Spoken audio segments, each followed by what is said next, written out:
I think my opinion on the mobile games industry is and has been pretty darn clear. I just hate almost everything about it. What makes me nervous about this side of gaming is the fact that most of the money made in this industry is through mobile games. Billions upon billions of dollars are made via dangerous, exploitative, pay-to-win nonsense mechanics that are really just gambling features or something along those lines. They're pretty much slot machines that are put into these games. I mean, that's what all these games really are, a slot machine the game. I'm actually currently working on a very large project examining various mobile quote-unquote games, but originally that project was intended to be on one specific mobile game that has blown up in popularity in recent months, but due to the subject matter and trying to do it justice, the scope had to be expanded, especially with the startling discoveries that I've made through the research phase of development. Anyway, one of the mobile games that will be included in that project, and was always intended to be included, is EA Capital Games' Star Wars Galaxy of Heroes, which is a free-to-play mobile collectible RPG game that features turn-based combat. If you're curious of my opinion on the game, I think it's quite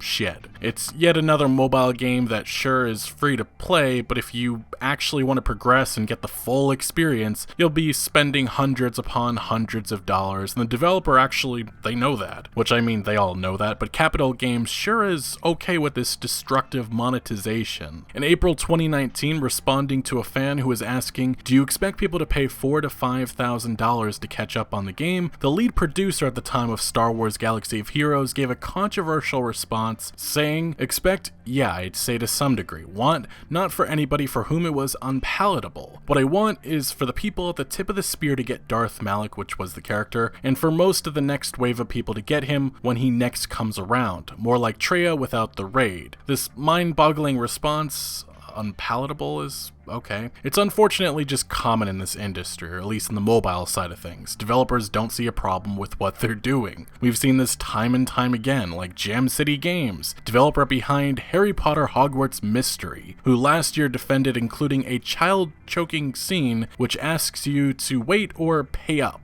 The developer explained that the scene wasn't unique and the paywall was no different than Charles Dickens writing for magazines before he wrote for books, or television writers writing for seasons. We're writing for interactive episodes and chapters. This is the mobile games industry, people, and why I've become increasingly concerned with AAA game publishers bringing these disgusting tactics to console gaming. But anyway, today we have quite the story that we need to discuss and break down, because this is a tale of an Electronic Arts-owned developer, Capital Games, allegedly blackmailing, threatening, ignoring, lying, banning, and attacking Star Wars fans and YouTubers. I want to thank the many that reached out wanting me to cover this situation, because it is indeed despicable, disgusting, and quite frankly, unacceptable. This is a story that you, the player consumer, need to know about. But as usual, before we break down this giant mess, if you go on to enjoy this content and want to show your support for content like this, please consider hitting that like button, subscribing for more, and turning notifications on so you do not miss out on any new videos. Also, it's now been over a month since my Patreon went live. A big shout out to all of those who have contributed thus far, and if you want to help out the channel further with financial backing or support and gain some benefits like deciding certain upcoming videos, become a patron today. As always, links are down the description below. Nonetheless, meet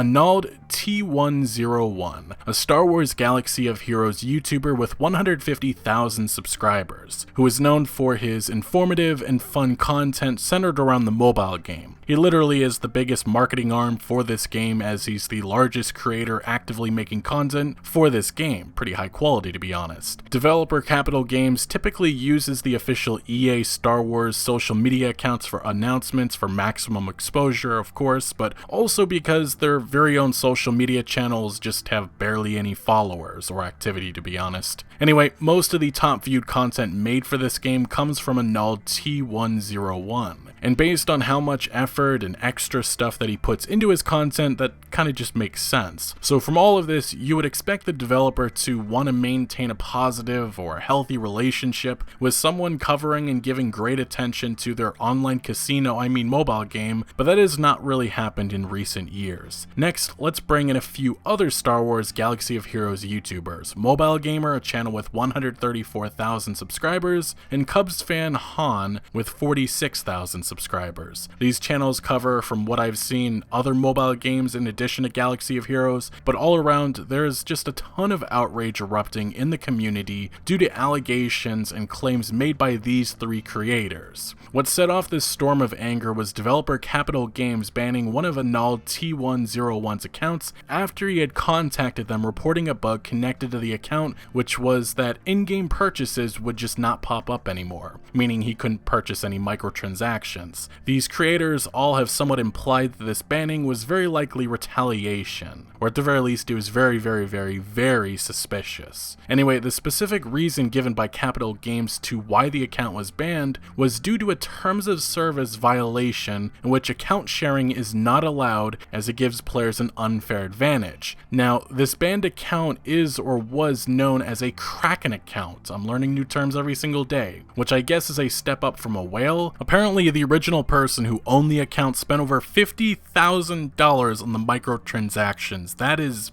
Why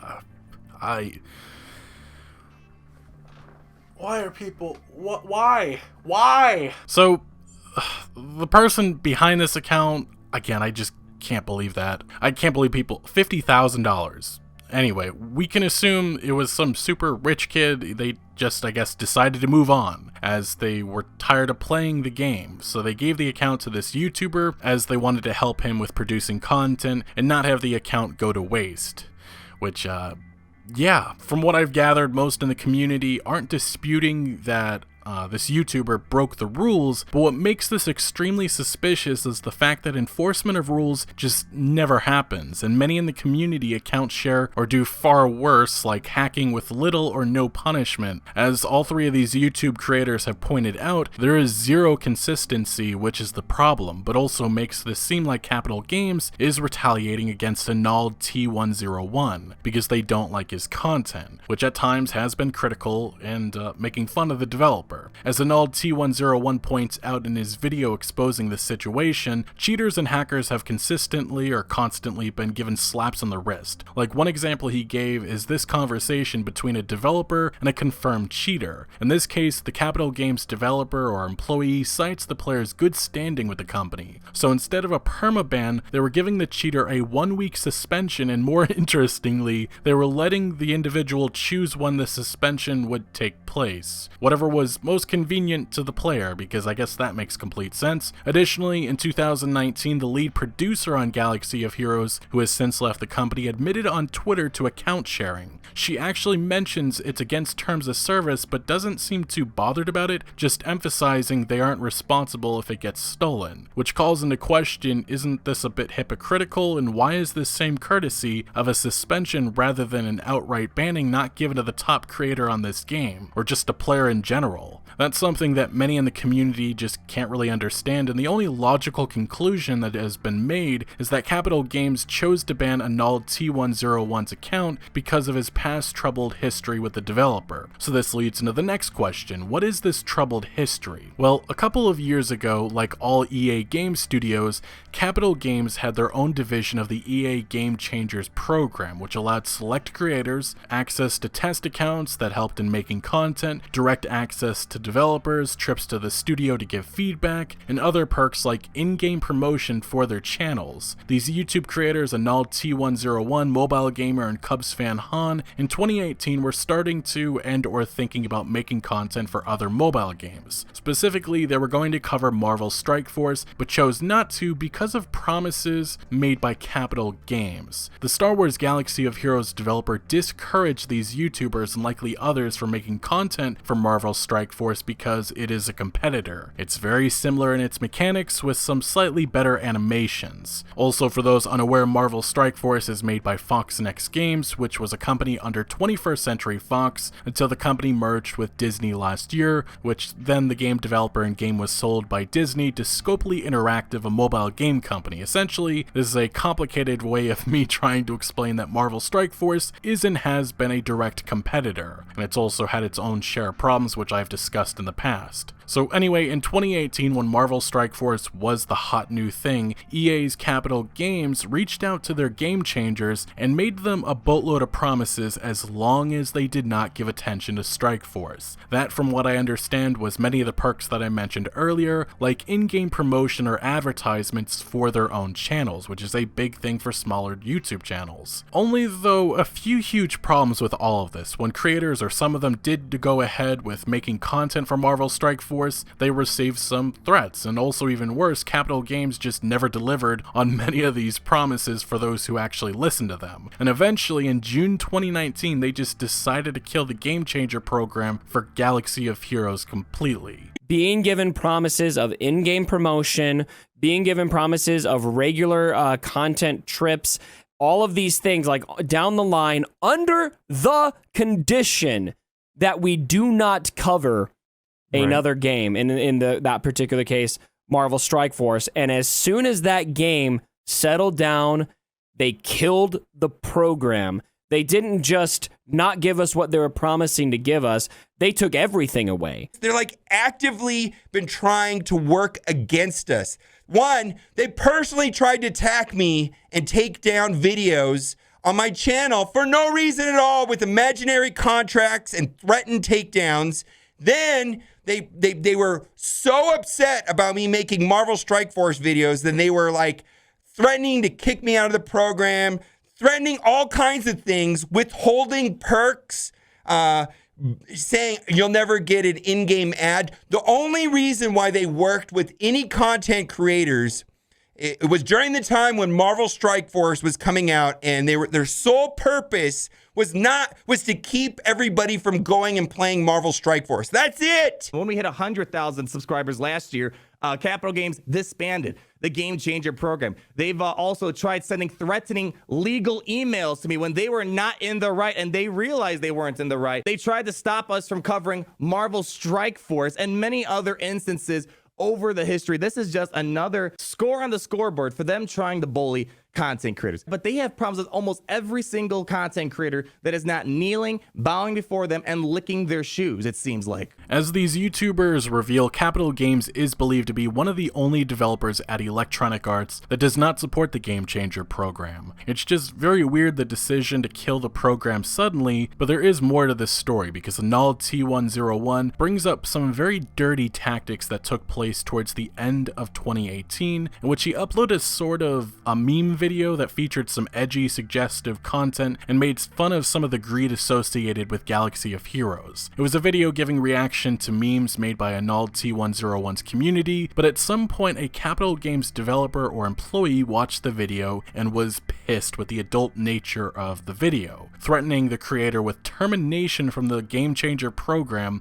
if he did not delete the video. Capital Games, in a strongly worded email, implied potential, maybe legal action if this YouTuber did not comply by a certain time. They claimed he was in violation of EA's Game Changer rules, but AhnaldT101 is a lawyer, or at least is in law school, and knew their claims were total BS. He responded, pointing out he had not signed a contract with EA dictating what content was allowed or not allowed on his channel. What he had signed was a contract only for embargoed or event content, which includes the Game Changer watermark, which this was not that. This was a silly, fun community video that some butthurt Capital Games employee did not like, so they abused their position with a baseless threat. AhnaldT101 did not receive a response or an apology following this email. So finally, circling back to what's happening now in present day, hopefully you understand why so many are speaking out against this EA developer. The community is absolutely livid. On the game's forums, you have users asking for answers and have been met to silence. On the game subreddit, there are countless posts or threads about this banning, but it doesn't stop there, as many in general are just unhappy with Capital Games' treatment of their game. Hell, if you go to the game's official website, there have been 0 updates made since 2018. The game features a developer tracker that also has not been updated since last year. The game developers are simply lazy and people are fed up with it, although to be honest, this is a game that has more more than 80 million players, or at least 80 million people have downloaded it, and they probably made millions, maybe billions of dollars off of this. So honestly, I just don't think they care. Now, there has been some new content in recent months, but for the most part, it's been overpriced characters or lackluster copy and paste events. YouTubers like AhnaldT101 and Mobile Gamer have uploaded critical content in recent months, like explaining that to unlock new high-level characters, it costs hundreds of dollars. AhnaldT101 specifically mentioned having to spend $700 now for one single character, I believe it being Ray, since his Kraken account is now banned and gone. Mobile Gamer also months back showcased having to spend $400 for a KOTOR character that was added to the game. Again, much of these complaints have been made on the game's subreddit, with users actually demanding EA's leadership to step in and do something, which, I mean, they very likely won't unless those revenue numbers start to fall. But to summarize and wrap all of this together, you have an EA developer who has allegedly lied, manipulated partners, gave empty, baseless threats, essentially blackmailed creators into doing what they want, selectively gave out punishments, acted like hypocrites, lost community trust with laziness/pathetic communication, and suspiciously attacked the game's biggest creator with a ban after he reached out reporting a supposed bug. That's basically what has happened, and Capital Games has been completely silent. Crickets, ignoring these claims made against them, which is honestly just quite telling. For AhnaldT101, it seems communication has completely been dropped as Capital Games just doesn't care to respond anymore. Maybe he's been blacklisted by the company, but from his coverage on this situation, it does sound like this is a unique thing with Capital Games, as other EA studios like DICE or workers at these studios have made apparent mention to there being internal issues or just a strange vibe with Capital Games. Regardless, many of these game creators on YouTube have vowed to either completely move on from the game and or stop spending money in protest to the disgusting behavior done by Capital Games. But yeah, as I said earlier, my opinion on these mobile games is it's quite clear. They are a problem, and I don't know if calling them games is even the correct term, as they are closer to online casinos than anything else, with the whole quote-unquote game being centered around obtaining and leveling characters through loot boxes, which really are just slot machines. That's the mobile games industry for you, but even ignoring my overall opinion on quote-unquote games like Galaxy of Heroes, the way Capital Games has acted is completely unacceptable and unprofessional. Hopefully this added attention will force a response, because they should not be allowed to get away with this blatant abuse. Anyway, what do you make of Capital Games' actions? Let me know your thoughts down in the comment section below, but thank you for watching. Make sure to leave a like if you did enjoy this video, or if you found any informative value, and make sure to follow my other social media accounts for updates on new videos. Links are always down the description below. I'm most active on Twitter, giving opinions on news that I do not always get into video form, so do make sure to follow me over there. Also check out my Discord for all sorts of discussion on games, and again, thank you for joining. Consider subscribing for more videos like this, and I'll see you later.